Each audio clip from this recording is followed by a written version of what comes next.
na época que nós vivemos atualmente, nós estamos cercados por tecnologia para onde quer que a gente olhe. E isso inclui diversas áreas, tal como a medicina. Não sei se vocês já se atentaram, mas hoje em dia é muito comum se fazer consulta online, fazer a tomada de laudos de imagens ou de exames clínicos por meio da internet, né? Então a gente já está acostumado a estar imerso nessa era de tecnologia onde essas coisas relacionadas à saúde também acabam sendo integradas, tá? E isso tem um nome, a gente chama de telemedicina, né? Que seria essa medicina aplicada à distância. E com relação aos diagnósticos por imagem, que são um apoio muito forte aí da medicina, eles também foram contemplados com esses avanços tecnológicos, porque hoje em dia as imagens que esses equipamentos fornecem são imagens digitais e que podem ser compartilhadas pelos médicos com os pacientes ou com outros médicos, e isso também tem um nome, que nós chamamos de teleradiologia. E é justamente sobre isso que eu vou compartilhar aqui com vocês no episódio de hoje, para que vocês fiquem por dentro de como que funciona essa área.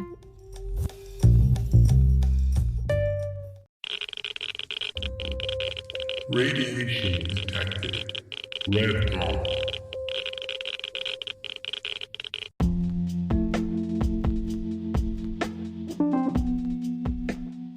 Olá, meus irradiados! Como vocês estão?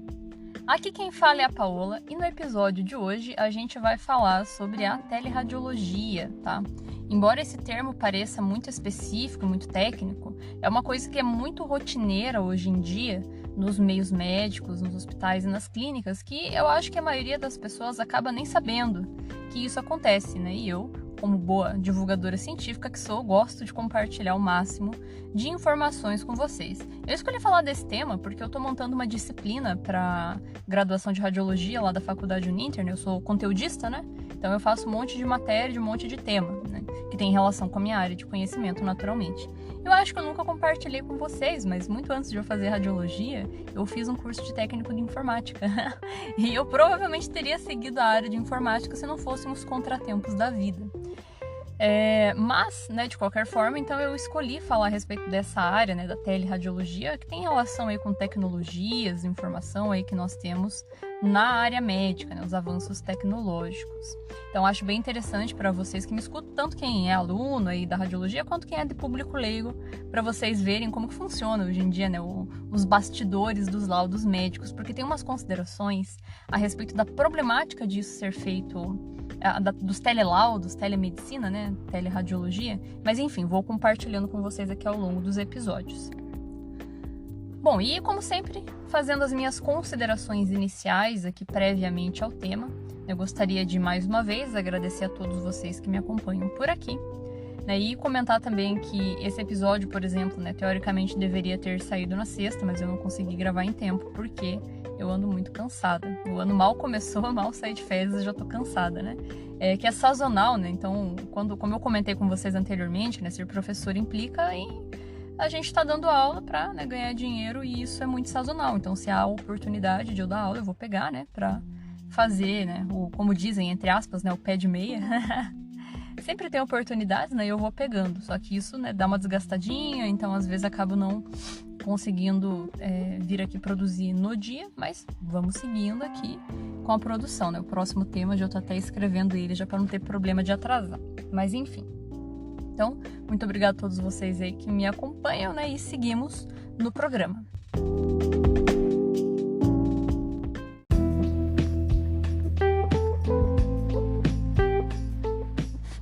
Bom, e agora falando a respeito de teleradiologia ou radiologia à distância, né? O que se trata esse conceito aí? Bom, como que funciona um diagnóstico por imagem? A gente tem o nosso médico, que é aquele que a gente recorre quando a gente está doente ou quando está com alguma coisa estranha no corpo, e relata o que está acontecendo. Para esse médico falar o que a gente tem, às vezes só analisando clinicamente não dá, então ele vai precisar de um suporte de exame, seja um exame de sangue ou um exame de imagem, como um raio-x, por exemplo. Aí o médico vai lá e faz a solicitação para a gente executar aquele exame. É isso que ele vai fazer, beleza. Aí o que a gente vai fazer? A gente vai até uma clínica ou a um hospital e vai executar esse exame aí de raio-x, por exemplo. Quem vai fazer o exame na gente é um profissional técnico ou tecnólogo, né? Um técnico de raio-x ou um tecnólogo. Ele vai fazer o exame. Depois que ele faz o exame, né, esse exame vai gerar uma imagem que vai ser vista por outro médico, o médico que fica na clínica, que é o radiologista. Então, o médico radiologista, ele é o especialista para laudar exames de imagem. E aí tem cada um na sua área, né? Tem o radiologista da ressonância, né? Tem o radiologista da tomografia, tem o radiologista do raio-x, tem o radiologista da mamografia, cada um é especialista na sua área, né? Então, mas quem lauda esses exames é o radiologista, é um médico, tá? Não é o profissional ali que executa, ele só vê alguns parâmetros técnicos da imagem, né? Mas quem lauda é o médico. E daí o que acontece? A gente tem que buscar esse exame, né? Pegar as imagens e o laudo que o radiologista escreveu e levar para o nosso médico que fez o pedido. E aí ele vai juntar todos os dados, né, de tudo que você falou para ele e vai chegar no teu diagnóstico do que você tem. É assim que teoricamente funciona, né? A lógica das coisas. E daí o que acontece? Agora que vocês entenderam, então, que quem faz o exame é um técnico e quem lauda o exame é um médico, né? Como que funciona? Antigamente, esse médico que faz o laudo, ele ficava na clínica. Por quê? Porque antigamente, as imagens de raio-x e de mamografia, elas saíam naquelas películas, que a gente chama de chapa radiográfica, né? De modo leigo, né? Saiu naquela película, naquele filme de raio-x. Antigamente, o raio-x ele era feito de um modo que nós chamamos de analógico. O que isso quer dizer? Vamos fazer uma correlação aqui, que vocês vão entender. Vocês lembram da fotografia antiga que nós tínhamos? Tá? Eu, quando era criança, peguei essa época. Então, como que funcionava? Para tirar uma foto antigamente, você comprava, né, um rolinho de filme, botava dentro da câmera e você tirava as fotografias. Para você ver essas fotografias que você tirou, você tinha que mandar esse filme num laboratório que ia fazer a revelação do filme, né? Ele ia poder ver, né, tirar as imagens que tem ali dentro e transformar em fotografia, né? Então passava por um processamento químico para poder extrair essas imagens do filme, daí você pegava lá as fotos de papel, né, um tempo depois. E era isso. Então com raio-x era assim também, tá? Raio-x era igualzinho. Você tinha um filme de raio-x dentro de uma placa que o cara bota atrás de você na hora que faz o exame, ele vai dentro de uma sala escura, né? Faz o processamento químico e sai a chapa de raio-x, né? Entre aspas aqui. Então sai uma imagem ali de raio-x naquele filme. É assim que funcionava. E o que isso quer dizer?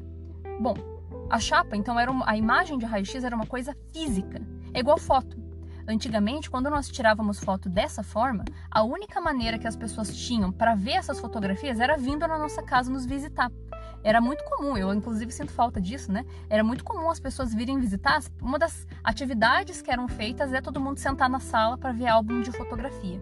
Porque era a única forma de você visualizar. Tem que ir até o local onde está a fotografia para você poder ver. Então, com raio-x e mamografia era assim. O radiologista tinha que estar na clínica para conseguir olhar a imagem de raio-x que foi feita, porque ela é uma só, né? É uma coisa física, ele tem que ir lá olhar, né? Era assim que funcionava. Com os avanços tecnológicos, achou-se um meio de fazer imagens de raio-x e de mamografia de forma digital, tal como fotografia. Hoje em dia, a gente quase não tem mais essas câmeras de filme, né?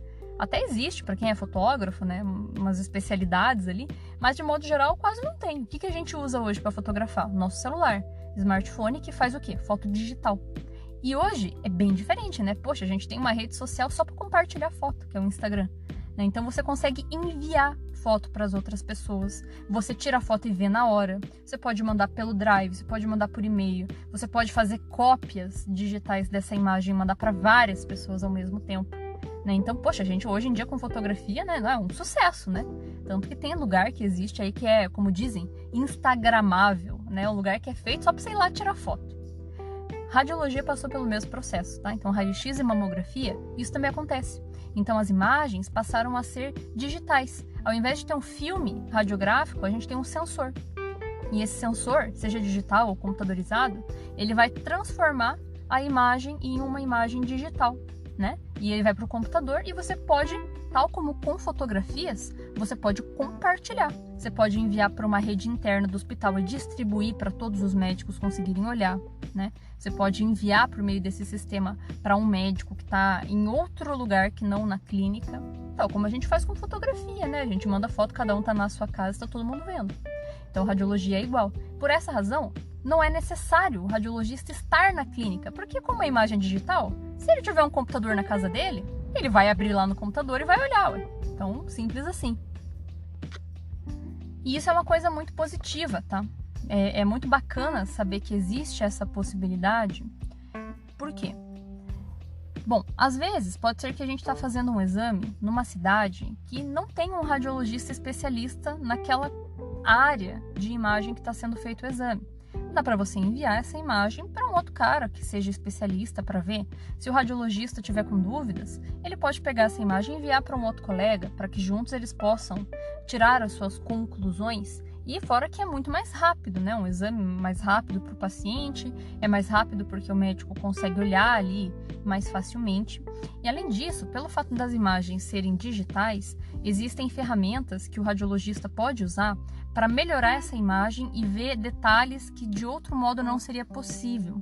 É igual foto, né? Lembram que antigamente, quando a gente tinha essa foto de papel, é o que saiu, né? Se deu certo, deu, se não deu, não deu. Hoje, com o celular, a gente consegue editar nossas fotos, né? A gente arruma brilho, contraste, passa filtros, né? Para ficar mais bonito, para ficar melhor, para destacar alguma coisa. Imagem médica é a mesma coisa. A gente também tem ferramentas, tem filtros, tem ajustes de brilho, de contraste, igual, tá? Porque é tudo imagem, né? A diferença é que uma é para laudo médico, mas de resto é tudo igual. Então, a gente tem essas ferramentas que facilitam. Na hora do radiologista conseguir olhar e dar um laudo, ele vai ter mais precisão no que ele está visualizando. E claro, né, também tem a questão de custos. Fazer imagem digital significa que você não precisa ter os químicos para fazer processamento, não precisa ter filme para fazer a imagem, porque cada imagem é um filme, né? Você pode fazer cópias dessas imagens, você pode, se você quiser, você pode imprimir. Tá? Dá para imprimir essas imagens, igual fotografia, né? A gente deixa no celular, mas se a gente quiser imprimir, dá para imprimir num papel de foto.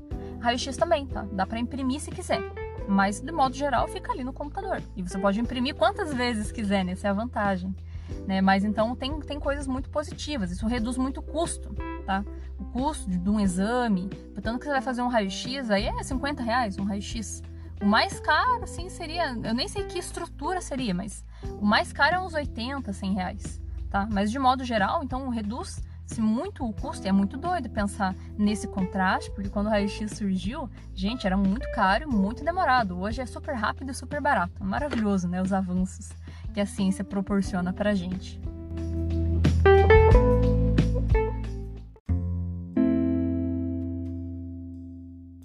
Bom, mas isso aí que eu comentei com vocês é uma coisa, né? É uma face aí da teleradiologia. Falei das coisas boas, né? Mas, como toda moeda tem dois lados, tem alguns pontos que são interessantes de se levantar para que a gente pense, né? E vocês também saibam, né, a respeito disso, para que vocês possam escolher um local que faz exame que seja minimamente adequado para que esses problemas que eu vou falar aqui não aconteçam. Bom, acho que a primeira pontuação que eu tenho com relação a isso, tá?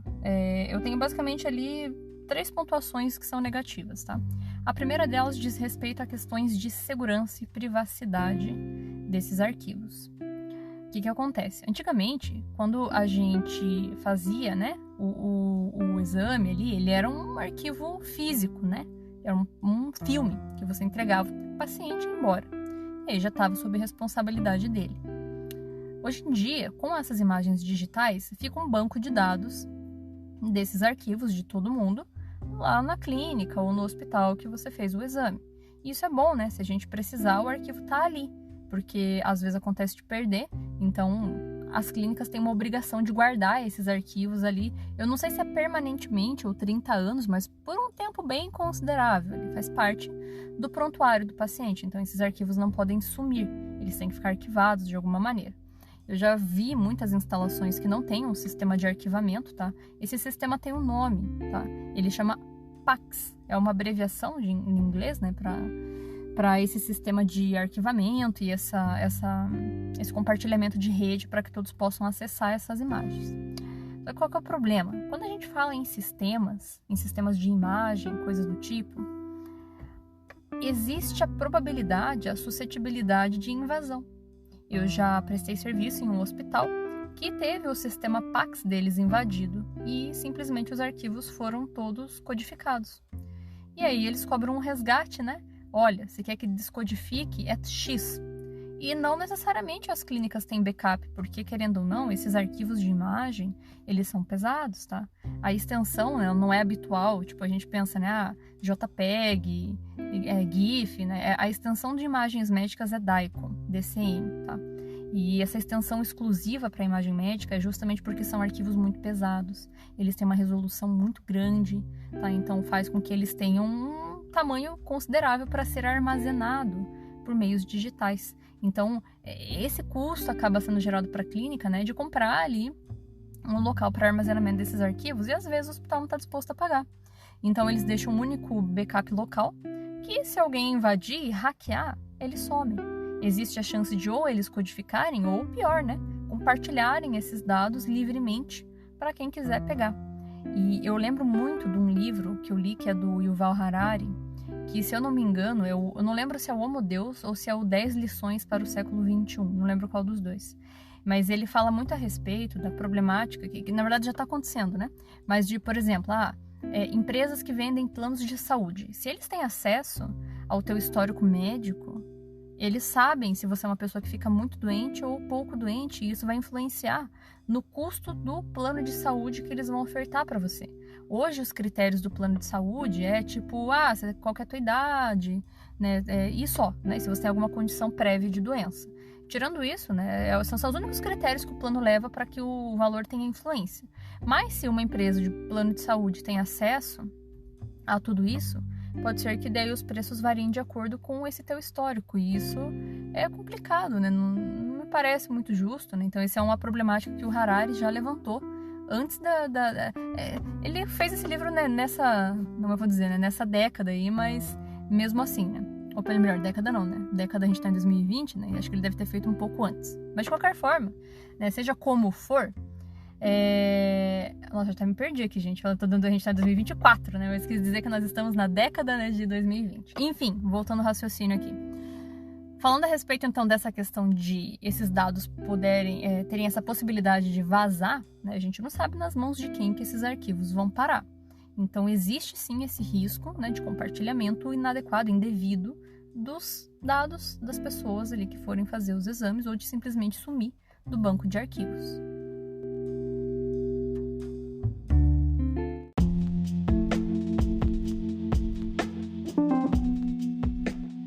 Uma outra problemática, essa eu acho que tem muita relação com os profissionais de radiologia, é o fato de que, como o radiologista não precisa mais estar na clínica, eles ficam todos, sei lá, na casa deles ou em um outro local, a clínica às vezes fica sem radiologista, fica só com um médico responsável técnico, que a gente chama. E qual que é o problema de não ter um radiologista ali na rotina? Para o paciente em si, até acho que não tem um impacto pro paciente, mas de modo indireto, que é o seguinte: como eu falei no início, o profissional técnico ou tecnólogo, ele executa o exame. Mas, apesar de ele não fazer o laudo, ele tem um conhecimento visual a respeito das estruturas que ele está fazendo o exame por causa da prática do dia a dia, né? Então, o profissional consegue ver padrões e distinguir o que está anormal naquele exame, embora ele não vá laudar, porque ele não é médico. Mas o que acontece? Ele percebendo isso, caso haja um radiologista na clínica, é muito mais fácil para o técnico ou tecnólogo conversar com esse profissional para tirar dúvidas e ver se é necessário fazer alguma incidência especial, ver se precisa de algum complemento, já que o paciente está ali já. Porque aí não precisa mandar a pessoa embora, depois o radiologista ir olhar a imagem e falar que precisa de um complemento e o paciente ter que voltar. Sabe? Então, às vezes acontece, né, de a gente fazer um exame e pedirem assim: fulano, você pode voltar aqui na clínica? O médico pediu um complemento, né? Quando o radiologista está no local, fica mais viável para que haja essa comunicação. Eu pensava muito a respeito do risco também de um profissional da radiologia ficar na clínica desamparado de ter um médico, mas como fica o responsável técnico, de alguma certa forma ainda é ok. Mas por que eu falo isso? Existem lugares que fazem exames contrastados, né? E o contraste da radiologia, ou mais especificamente o de tomografia, aquele que é feito com iodo, ou então que se usa em raios-x contrastados, né? Que também é iodo, às vezes algumas pessoas podem ter alguma reação de alergia. E aí tem que fazer manobra de, né, primeiros socorros com aquela pessoa. E quem está mais habilitado a fazer isso é o enfermeiro e o médico, caso precise. Então eu fico pensando no quão ruim seria ter apenas o profissional de radiologia ali, que embora tenha, assim, né, técnicas de primeiros socorros, não é igual à agilidade de um médico, à agilidade de um enfermeiro.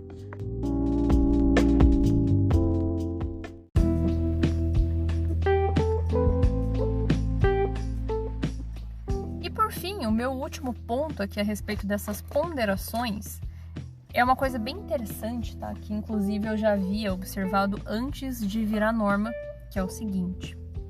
Como eu comentei agora há pouco, essas imagens da medicina, elas são imagens bem pesadas, porque elas têm uma resolução muito grande. O que isso quer dizer? Resolução significa o detalhamento que aquela imagem vai trazer para você, quanta informação essa imagem vai trazer. Sabem quando a gente pensa assim, nossa, aquela TV com 4K, nossa, aquela TV de 8K, né? Esse 8K, esse 4K se refere à resolução que aquela imagem, que aquela televisão vai fornecer para você, né? De uma imagem que você vai estar visualizando, né? No caso, um filme que seja.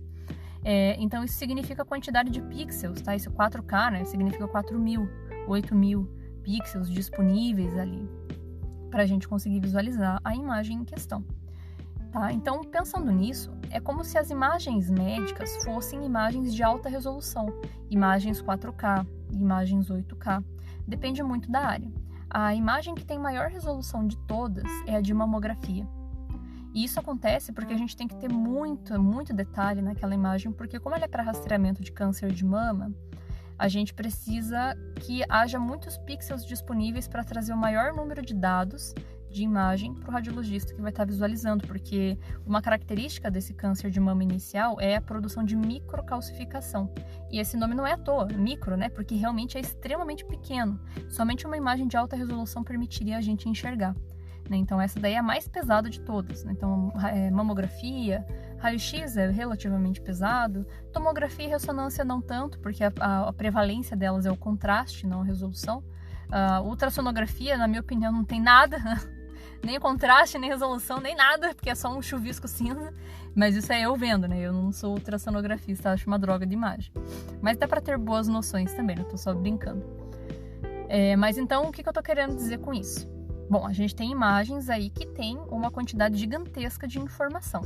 Só que para a gente conseguir ver essa quantidade gigantesca de informação, o nosso monitor, aonde a gente visualiza essa imagem, tem que permitir você enxergar na mesma resolução do que está sendo produzido. Quando isso começou, quando a teleradiologia começou, era um pouco assustador, porque radiologistas laudavam imagens olhando nos monitores da sua casa, que não são monitores 4K. A gente precisa de monitores próprios, monitores específicos, para visualizar a imagem médica. E radiologistas olhavam em monitores quaisquer. Qual que é o problema disso? Inclusive, eu já vi radiologista laudando imagem pelo celular, tá? Mas por que eu tô falando disso? Qual que é o problema? O que tem? Mas a imagem não aparece para ele? Aparece. Só que, como o monitor não deixa você ver a quantidade de detalhes que existe de verdade na imagem, o que vai acontecer? Caso houvesse alguma lesão ali, naquela imagem que só seria visível se fosse visualizada no monitor próprio, vai passar batido. Então, pegando esse exemplo da mamografia, caso houvesse um câncer com microcalcificações muito pequenas, que só seriam visualizadas se a imagem pudesse exibir todos os dados que ela traz consigo, né? No caso, num monitor 4K, né? E o médico vai olhar num monitor qualquer, pode ser que nesse monitor qualquer não desse para ver essa microcalcificação. Então ele laudaria essa imagem como limpa, tranquilo, não há nada aqui que seja clínico. Aí a pessoa vai para casa feliz com o seu resultado, pensando que tá de boa, mas não tá, ela recebeu um falso negativo, né?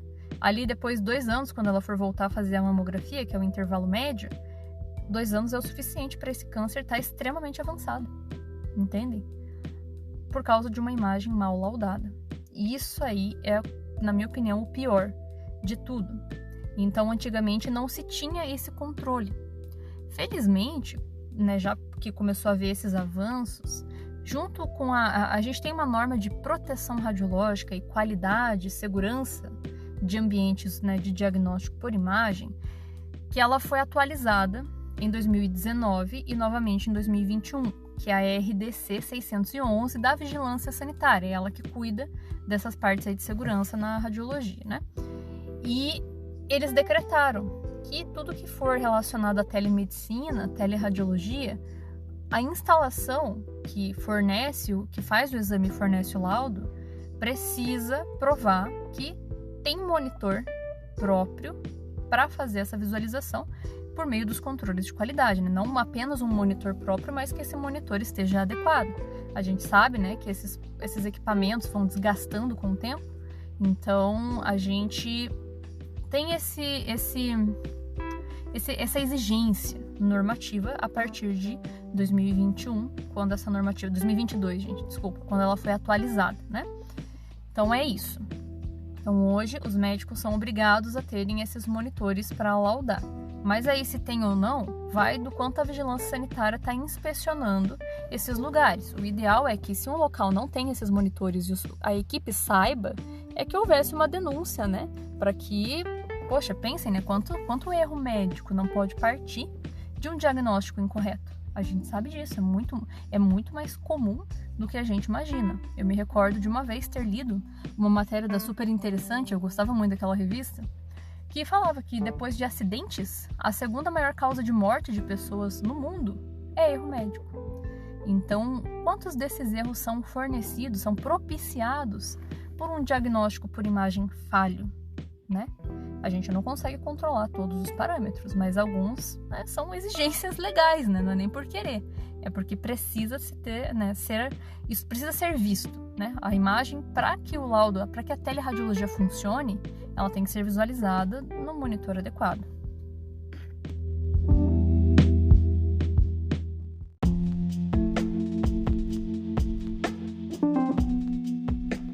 Bom, e por fim, né, o que a gente, como público geral, pode fazer para evitar esses problemas, né? Mas como é que eu sei, né? Se eu tô num lugar que está fazendo um exame bom, que a teleradiologia deles funciona e tal. Hoje em dia vocês podem saber, né? Toda clínica que vocês forem, vocês vão ganhar um protocolo para retirar a imagem pelo computador. Dificilmente vocês vão ter que ir até o local para buscar uma sacolinha com a imagem impressa, a menos que o médico tenha pedido. Mas é mais difícil. Então, assim, hoje em dia é muito comum, tá? Até usam muito como marketing. Nós temos radiologia digital, a dose é menor. Assim, para fins de dose, gente, é meio que a mesma coisa, só que muda o fato de não precisar ficar repetindo. E daí isso realmente é muito positivo, tem impacto positivo no sentido de que menos repetição é menos exposição à radiação, realmente. Na imagem digital a gente consegue fazer muita coisa no pós-processamento que é bom e evita, né, fazer um monte de exame na pessoa. Mas, de modo geral, como que a gente faz para saber, né? Então, mas o lugar que eu vou fazer é ok ou não?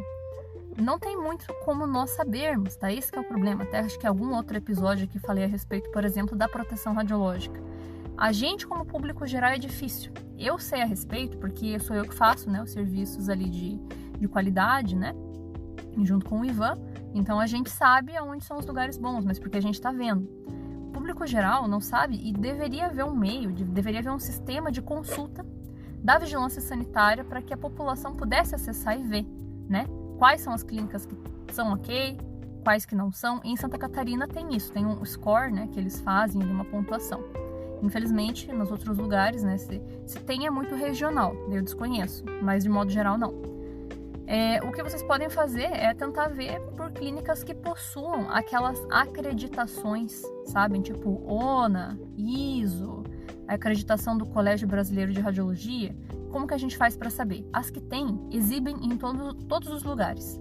Uma clínica bonita não necessariamente é uma clínica correta, tá, gente? Já vi muita máquina do SUS em perfeito estado, com profissionais maravilhosos que laudavam, assim, perfeito. E já vi muita clínica chique, que era muito bonita e tá tudo um lixo, tá? Por dentro. Então, isso que é duro. Dificulta ainda mais o reconhecimento e a identificação. O jeito que tem para saber perguntar pro técnico que tá atendendo vocês, né? O fato dele não saber já é um bom indicativo de que talvez não haja uma boa comunicação em reuniões periódicas entre os profissionais, porque teoricamente essas coisas têm que ser de conhecimento de todos, né? Enfim, então é o único jeito de saber perguntando, infelizmente. Não é um critério, assim, também, né? Meu Deus, né? Preciso muito saber, vou morrer se fizer num lugar que faz telemedicina. Não, não é isso. É muito pelo contrário, é muito positivo, é muito rápido, é muito agilizado. Mas são detalhes, né, que a gente pode ter em mente para tentar buscar sempre a melhor clínica, o melhor lugar para fazer os nossos exames que a gente vai sentir confiança a partir daquilo, tá, gente?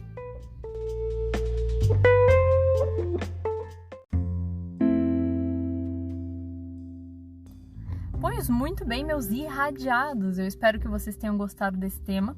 Se vocês já se depararam com alguma situação onde vocês acharam estranho, né, com relação a essa questão de adequabilidade, né, o lugar está ok, essas imagens digitais, vocês podem compartilhar comigo aí que eu vou ficar muito feliz em ler o relato de vocês. Espero que todos vocês estejam bem, tá? E se tiverem sugestões, não deixem de me mandar mensagem também. E nós nos ouvimos no nosso próximo episódio.